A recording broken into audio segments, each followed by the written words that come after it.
When people read today's gospel, many of them won't be happy and probably even depressed because today's gospel is very strong in terms of what Jesus had to say.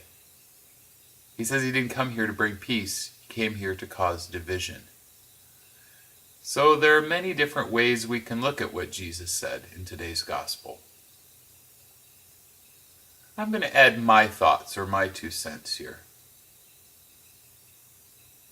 In my previous homilies or vlogs, I'm sure you've heard me tell you numerous times that gospel means good news.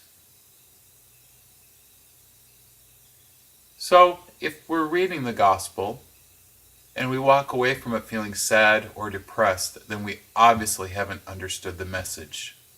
Because by being sad or depressed, we haven't gotten the good news.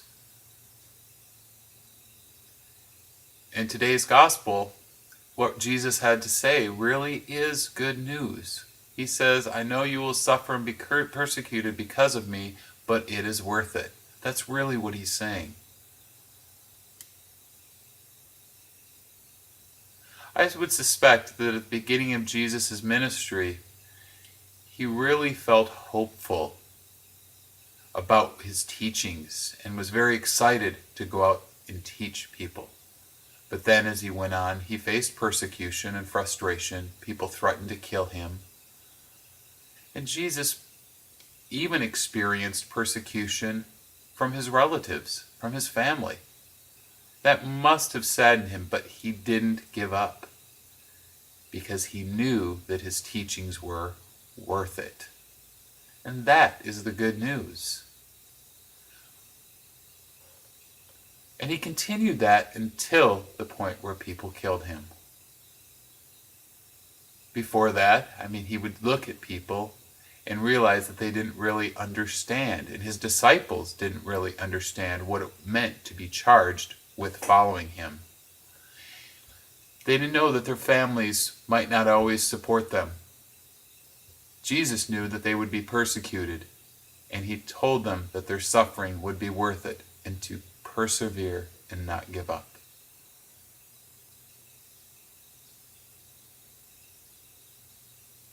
Just like in today's gospel, Jesus tells us that it's not always easy to live our lives. And it's not always easy to be a Catholic, especially in today's world where people are so resistant to the church. Even in our own families, we experience some division and persecution and criticism of us for our faith. An example, I can share with you some accounts that I've heard where a wife is complaining about her husband being too religious. Or even in a family where the children are fed up with their parents because their parents are so strict and so steadfast in their religion. And the kids get very frustrated with that. Well, all of that suffering because of the faith, what would Jesus say?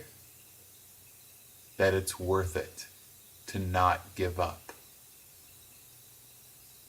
May God bless you.